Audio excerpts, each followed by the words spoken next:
아멘. 우리 사랑하는 성도 여러분, 혹시 살기 힘드십니까? 예, 이렇게 밝게 막 인사하고 해놓고 갑자기 설교의 첫 시작이 여러분 살기 힘드십니까? 이렇게 또 갑자기 분위기를 다운시켰습니다. 만약에 여러분들이 살기 힘드시다고 여기신다면 그 이유 중에 하나는 예수님 때문입니다. 예수님 때문이라고 이야기하시니 여러분들의 마음은 어떠십니까? 제가 왜 이렇게 말씀드리는지 오늘 본문을 보면 알 수 있습니다. 오늘 본문은요, 말씀대로 순종하고 말씀대로 살려고 하는데 현실은 힘들고 현실은 어렵다라고 느껴지는 분들을 향한 위로의 메시지입니다. 저는 오늘 본문을 보면서 이런 질문을 드릴 수밖에 없습니다. 왜? 라고 하는 질문인 것이죠. 왜 예수님은 제자들을 풍랑이 부는 바다로 보냈느냐 하는 것입니다. 게다가 또 7시간 동안이나 그 풍랑이 있는 바다에 그대로 방치해 놓으셨는가 하는 그런 질문인 것입니다. 이런 질문을 우리의 삶에 적용해 보면 나는 말씀대로 순종하고 말씀대로 살기를 애쓰고 있는데 왜 나를 인생의 험한 풍랑 속으로, 그리고 그 풍랑을 참 겪고 있는 우리들을 그대로 예수님은 내버려 두는가 하는 질문으로 적용해 볼 수 있습니다. 이 질문은요, 오늘 본문을 묵상하면서 두 가지 질문을 합쳐본 것입니다. 첫 번째는 예수님이 왜 제자들을 풍랑이 부는 바다로 보냈을까 하는 질문인 것입니다. 솔직히요, 풍랑이 있는 바다로 제자들은 가고 싶었을까요? 안 가고 싶었을까요? 당연하죠. 당연히 햇빛은 쨍쨍 모래알은 반짝, 그러면 나가고 싶은 마음이 있었겠지만 일단 바람이 분다, 이 풍랑이 인다 그러면 바다로 누가 가고 싶겠습니까? 그런데 여러분, 그 바다로 보내신 분이 누구냐 하면 예수님이셨습니다. 예수님이 제자들을 재촉해서 배에 태워서 바다로 보낸 것이죠. 22절 말씀에 보니까 예수께서 즉시 제자들을 재촉하사 자기가 무리를 보내는 동안에 배를 타고 앞서 건너편으로 가게 하셨다는 말씀이 나오고 있습니다.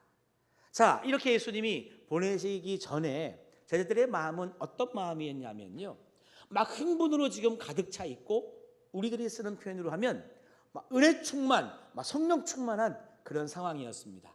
왜냐하면 조금 전에 예수님께서 물고기 2마리와 보리떡 5개를 가지고요, 5,000명이나 되는 많은 사람들을, 거기에 여성과 그리고 아이들까지 포함을 하면 2만 명이 넘는 많은 사람들을 먹였던 기적을 그들이 보았기 때문입니다. 여러분, 얼마나 놀랍습니까?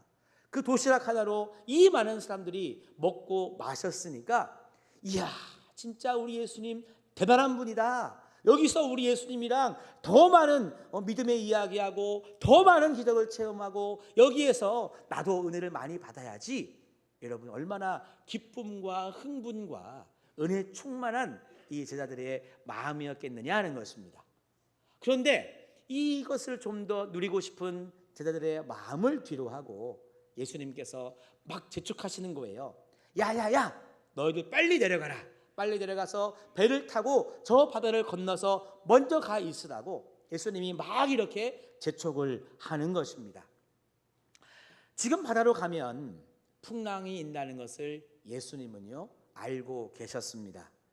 그럼에도 불구하고 예수님은 제자들을 배에 태워 바다로 내보내셨다는 거예요. 그래서 여러분, 첫 번째 질문이 나오는 겁니다. 왜 예수님은 제자들을 풍랑이 있는 바다로 내보내셨을까? 두 번째 질문입니다. 그것은 뭐냐 하면요, 좋아요, 100번 양보해서 예수님이 가라 했으니 가서 이 바다에서 풍랑을 만났습니다. 그러면 이 풍랑을 만났을 때의 예수님의 모습이 우리로 하여금 고개를 갸우뚱하게 만든다는 거예요. 예수님은 제자들이 풍랑을 만났을 때 어떻게 주어야 되는 겁니까? 모르세요. 여러분들의 자녀들이 있잖아요. 어렸을 때, 갓난쟁일 때, 이제 막 아장아장 걷고, 뭐 엄마 손 붙잡고, 엄마가 이렇게 내밀면 애는 이렇게 손잡고 걸어갈 그 당시에 애가 넘어졌어요. 근데 살짝 넘어졌으면 일어나라 일어나라 하겠지만 철퍼덕 하고 넘어져 가지고요, 무릎이 다쳤어. 피가 나. 혹시 이마를 부딪혀 가지고 이마에 피가 나. 그럼 여러분 어떻게 하세요? 어떻게 하셨어요? 그래도 뒷짐지고 일어나던가 이랬습니까? 아니면 얼른 달려가서 애를 안으면서 아이고 누구야 아프니, 어머나 피가 났네, 아이고 집에 가서 빨리 이게 씻고 약을 바르자. 많이 다쳤으면 빨리 병원 가지고 여러분 얼마나 여러분 호들갑을 떨었습니까? 저는 안 봐도 다 보입니다. 지금 예수님의 제자들이 그런 상황인 것이죠. 풍랑을 만났습니다. 그것도 예수님 때문에 그런 풍랑을 만났습니다. 그럼 예수님 어떻게 하셔야 돼요? 두 발 벗고 빨리 달려가서 그들을 구해 주어야 되는 거 아니겠습니까? 그런데 예수님은요, 제자들을 곧바로 구하지 않았다는 사실입니다. 25절 말씀해 보니까 밤 사경에 예수께서 바다 위로 걸어서 제자들에게 오시니, 다시 말하면 예수님께서는 바로 오시지 않고 시간을 지체하다가 밤 사경이 되어서야 그들에게 다가오셨습니다. 밤 사경은요, 우리의 시간으로 바꾸어 표현하면 새벽 3시부터 새벽 6시 정도의 시간인 겁니다.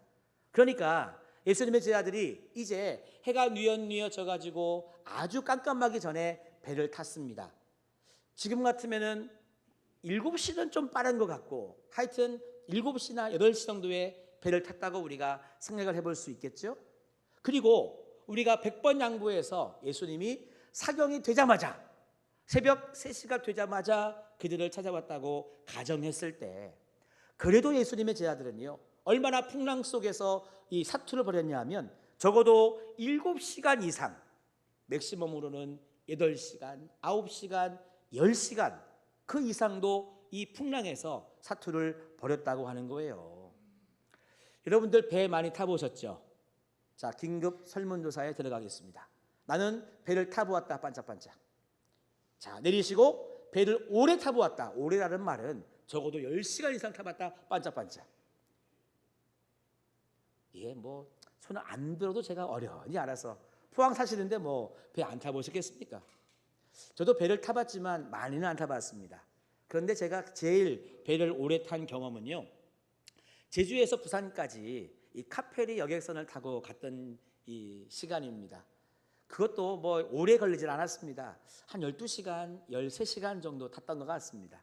배가 그래도 크고 또 이렇게 편의시설이 잘 갖추어져 있었기 때문에 사실 배를 자주 타시는 분들은 어렵지 않은데, 저는 뭐 몇 번 타보질 않았기 때문에 이 제주에서 부산에서 제주를 오가는 그 시간이요, 괴롭더라고요. 이렇게 배가 출렁출렁 흔들흔들 하는데 이게 귀 밑에 뭘 안 붙였으면요 멀미할 정도로 많이 힘들더라고요. 그래서 어떤 분들은 거기서 밥도 먹고 간식도 드시고 그러는데 저는 못 먹겠어요. 먹으면 감당이 안 될 것 같아서 그냥 하여튼 시간아 빨리 가라, 제발 배야 빨리 가라 하면서 어려운 시간들을 보냈던 경험이 있습니다. 예수님의 제자들도 잠시가 아니라 최소한 7시간 이상을 풍랑이 일어서 배가 곧 뒤집힐 것 같은 그런 어려운 시간들을 보냈습니다. 그러니까 그들에게는요, 말이 7시간이지 그 시간의 이 개념이라고 하는 것은요, 얼마나 시간이 여러분 길게 느껴졌겠습니까? 그때 예수님은 뭘 하고 계셨느냐? 높은 산에서 그들을 여러분 뒷짐을 지고 바라보셨다는 거예요. 예수님이 막 달려오셔가지고 그들을 빨리 구해주지 않았다는 것입니다. 그래서 두 번째 질문이 나오는 거죠. 왜 예수님은 그들을 바로 구해주지 않으셨을까? 자, 오늘의 두 가지 질문입니다. 왜 예수님은 제자들을 풍랑이 부는 바다로 보내셨을까? 또 왜 예수님은 그들을 바로 구해주지 않으셨을까? 이 두 가지의 질문을 마음으로 묵상하면서 결국요, 이 질문의 답은 우리들에게 하나라고 다가왔습니다. 말씀대로 순종하고 말씀대로 살기를 원하지만 현실의 풍랑과 현실의 괴로움 속에 헤매이고 있는 우리들에게 주시는 예수님의 답이라고 하는 거예요. 왜라고 하는 이유의 답은 한 가지입니다. 따라 하실까요? 믿음의 테스트. 다시 한번 믿음의 테스트. 그렇습니다.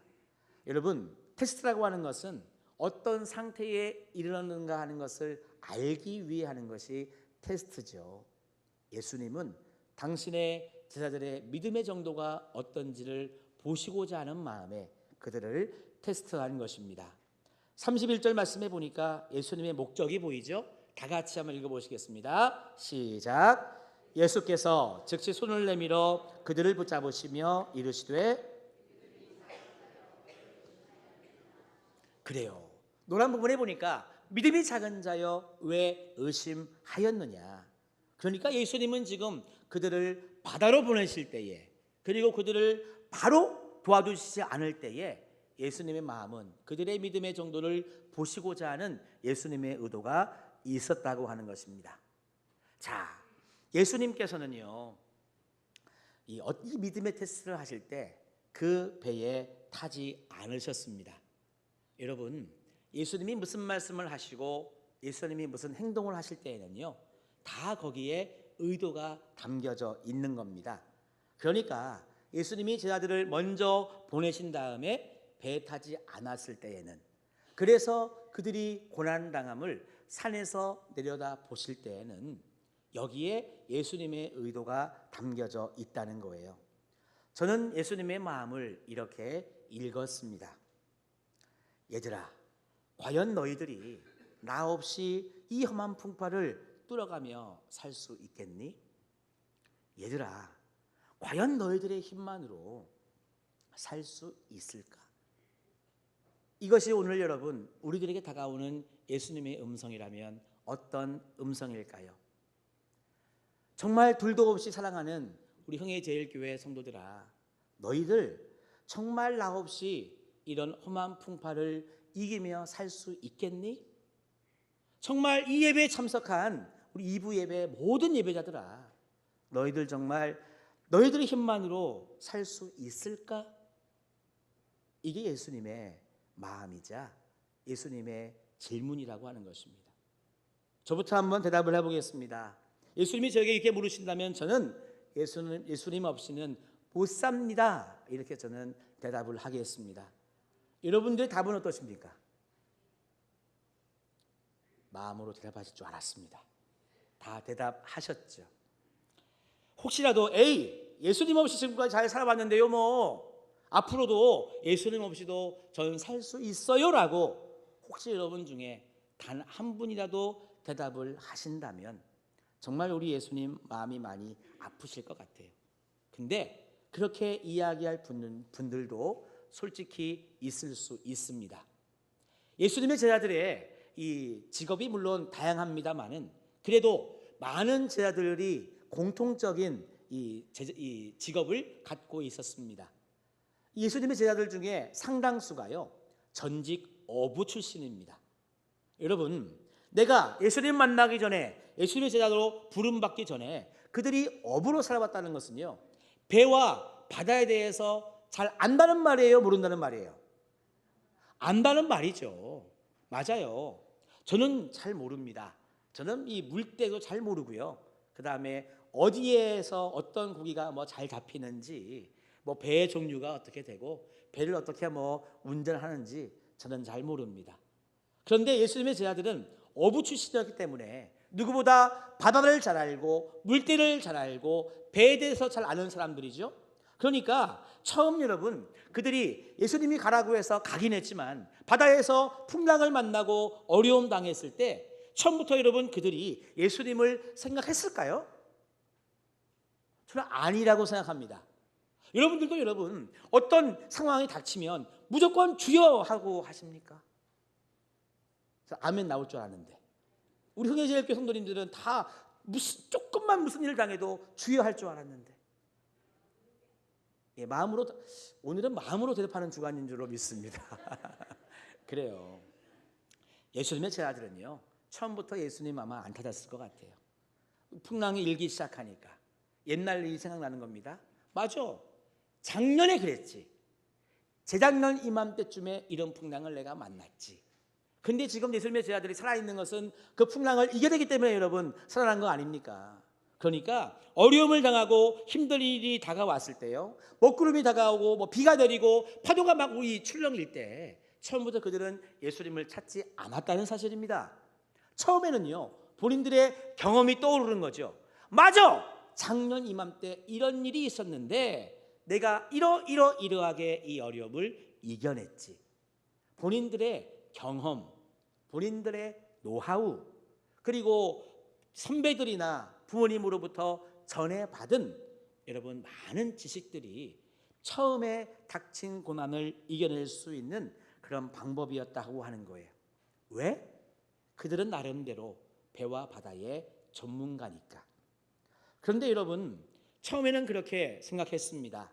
이 정도는 내가 이겨낼 수 있어.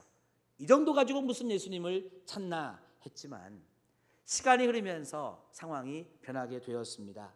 충분히 자신들의 지식으로 해결할 수 있다고 생각을 했는데 시간이 흐르면 흐를수록 안 되는 거예요. 상황이 악화되는 거예요. 이제는 더 나아가서 배가 뒤집힐 정도가 되었습니다. 아무리 노를 젓고 뭐 키를 이렇게 저렇게 움직이고 돛을 올렸다가 내렸다가 해봐도 안 되는 것입니다. 그래서 나의 지식과 나의 경험과 나의 노하우를 다 사용해도 안 됐던 그때, 여러분, 시간이 흘러갔습니다. 1시간이 지나고 2시간이 흘러갑니다. 마음은 불안해지고 이제는 그들이 할 수 없는 때 7시간이 지난 다음에 그들의 마음은 이랬을 거예요. 우린 이제 죽겠구나. 이제 여기에서 내 삶은 끝나는구나. 이제는 어쩔 수 없다는 생각이 든 그 시간이 언제였느냐? 바로 밤 사경이라고 하는 시간인 것입니다. 오늘의 말씀이 마가복음 6장 45절 이하에 보면 같은 장면으로 등장합니다. 그런데요, 오늘의 본문 마태복음과 똑같은 본문이 나와 있는 마가복음과는 조금 차이가 있습니다. 그건 뭐냐 하면 마태복음은요, 이런 이 사건이 어느 장소에서 나왔는지 이 표현이 되지 않았다는 거예요. 그런데 마가복음에서는 벳세다라고 이 기록이 되어 있습니다. 우리는 여러분 장소가 되게 중요하지 않습니까? 그래서 어떤 사안을 파악할 때 언제 어디서 누가 무엇을 어떻게 왜 했는지를 육하원칙에 따라서 딱 파악하면 2번, 3번 여러분 물어볼 필요가 없잖아요. 근데 물어보다가 어디서를 빼먹었어. 그럼 다음에 또 전화해가지고 근데 그거 어디에서 그랬었죠? 이렇게 여러분 물어보지 않습니까? 그러니까 보통 사람들은 장소를 중요하게 생각합니다마는 마태는 그렇지 않았습니다. 마태는 오히려 장소보다 시간이 중요했습니다. 따라해 보실까요? 밤 사경. 맞아요. 그래서 마가복음 6장 48절에도 밤 사경이라고 하는 표현은 똑같이 나와 있는 것입니다. 여러분, 이 밤 사경에는요, 영적인 의미가 담겨져 있습니다. 나의 기술, 나의 생각, 나의 경험, 나의 전문성으로는 여러분 해결할 수 없는 인생의 때가 온다는 것, 그때는 반드시 있다는 것이 바로 밤 사경의 영적인 의미입니다. 그래서 여러분, 때로는 우리 예수님께서 아직 네가 너의 힘을 의지하고 살고 있구나, 아직도 너의 노하우와 너의 경험과 너의 지식으로 지금 살고 있구나, 아직도 너는 나의 구주가 되시는 예수 그리스도를 의지하지 않고 살고 있구나 느끼실 때에 예수님은 우리를 풍랑으로 내보낼 수 있다는 것입니다.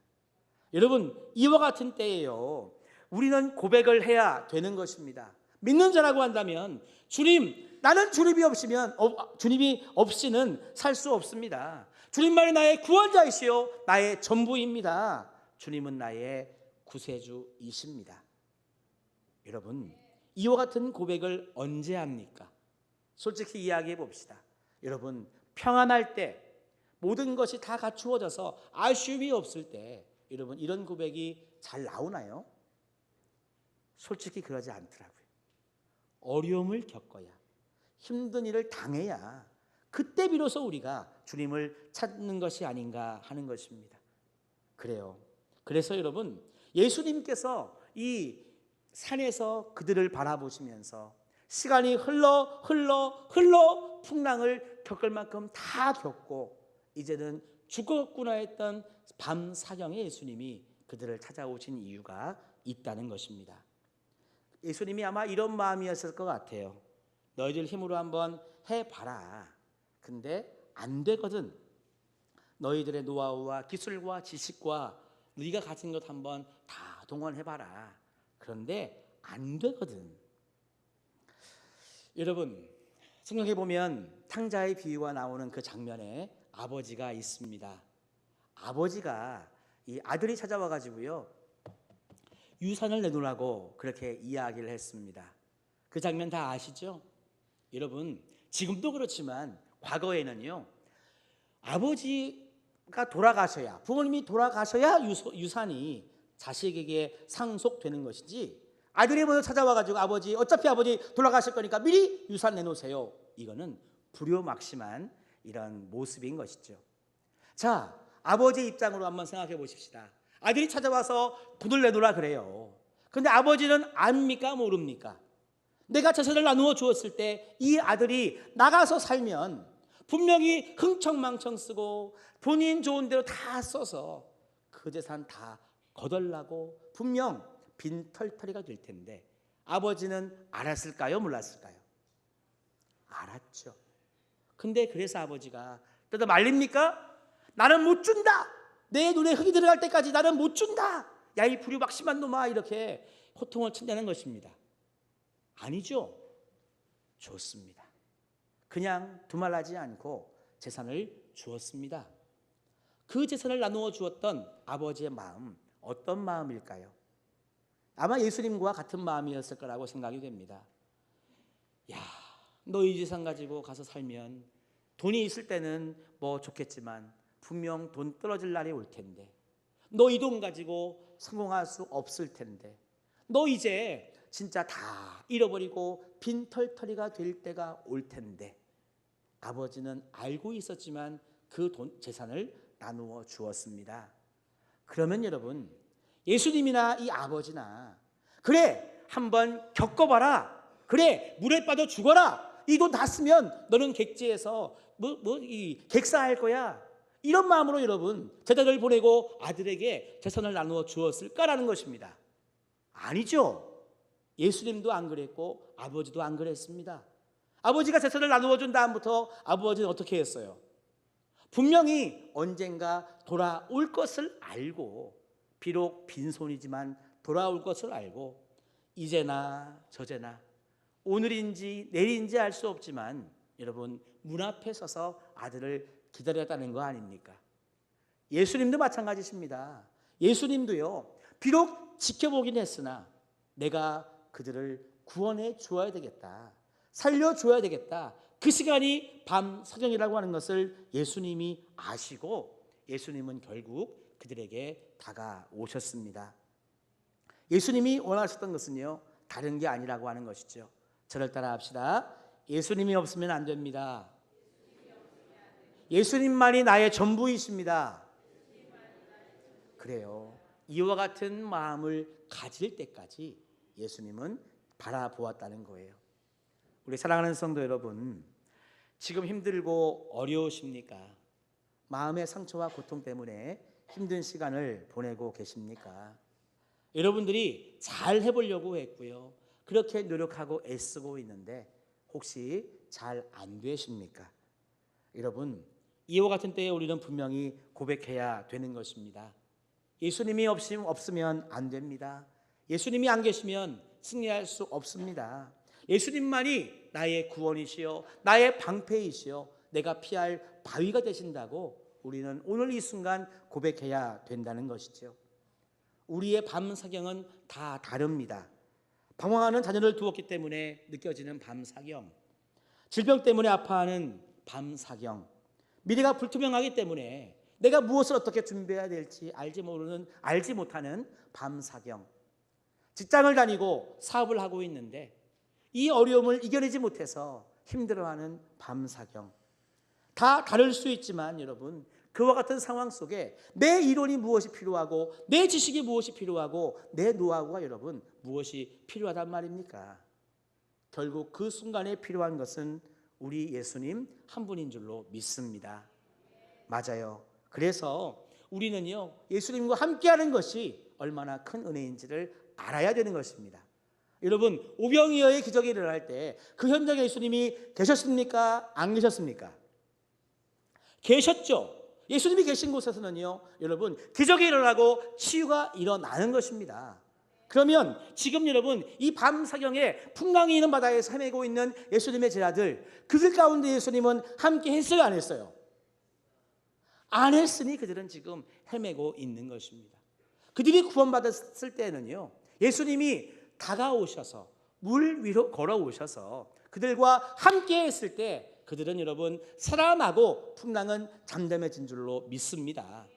그래서 여러분, 우리의 삶에도 예수님이 나와 함께 하시느냐 함께 하시지 않느냐가 여러분 밤사경을 이겨낼 수 있느냐 이겨낼 수 없느냐, 결론이 예수님한테 달려 있습니다.